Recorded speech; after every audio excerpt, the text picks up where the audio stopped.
Contrary to media speculations that the embattled Ukraine has reached an agreement with the United States, US-led President Donald Trump on the rare earth minerals deal required as exchange or economic benefits for the US to continue to assist the warton Ukraine with military aid against ongoing President Vladimir Putin-led Russian military destructions and bring peace to the country. The Ukrainian President, Volodymyr Zelenskyy, in a video press release on Wednesday night debunks the speculations, saying, "The US and the Ukrainian teams have been working together in preparation for the negotiations on the terms of the economic deal this coming Friday in the US, signaling, no agreement has been reached yet."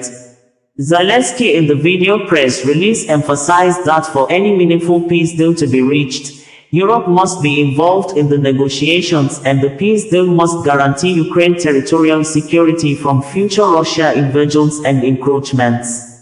In addition to the video press release posted on his verified X social media account, he also tweeted and stated thus, "Today, there has been a lot of international work.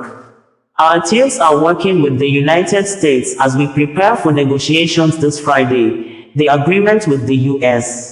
The support of our country and people, peace and security guarantees are the key to ensuring that Russia can no longer destroy the lives of other nations. I will meet with the President of the United States, US. For me and for all of us in the world, it's important that US support is not stopped. Strength is needed on the path to peace. I am grateful to all the partners who continue to support us, and to all our people who believe in Ukraine."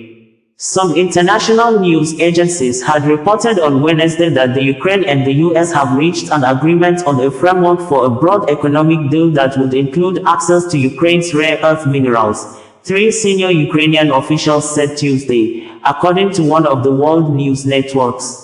According to AP,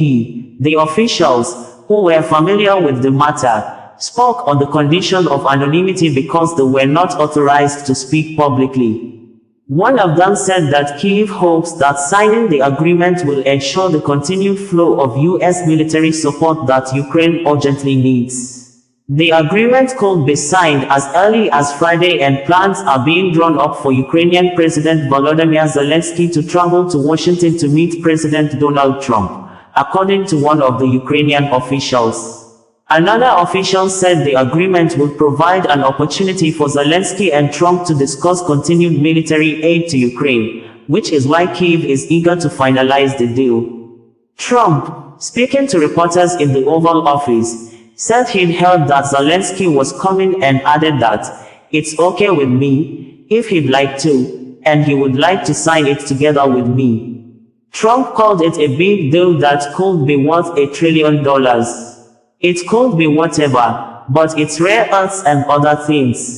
We had reported that the United States President, Donald Trump, has said that if the war in Ukraine is not stopped now, it could lead or escalate to World War III, with the visiting French President, Emmanuel Macron, insisting that Russia is the aggressor of the war, hence Russia must pay damages as part of the negotiations for the peace deal. But the US, in another meeting at the United Nations General Assembly on Monday, joined Russia to vote against a resolution condemning Russia over the war in Ukraine. We had reported that, following the public criticism of President Donald Trump of the United States that the Ukrainian President, Volodymyr Zelenskyy, is a man who has lost touch with his people and a dictator who refused to conduct election. For new leader to take over the affairs of the country, Zelenskyy, while asked if he could resign by a journalist at a press conference organized to mark the third-year anniversary of war in Ukraine, says he would do that if it would bring peace to Ukraine, and he's ready to do that as exchange for Ukraine to be enlisted as a member of the North Atlantic Treaty Organization, NATO. We had earlier reported that despite the medical condition that he's under the high flow of oxygen in the hospital over double pneumonia, Pope Francis on Sunday,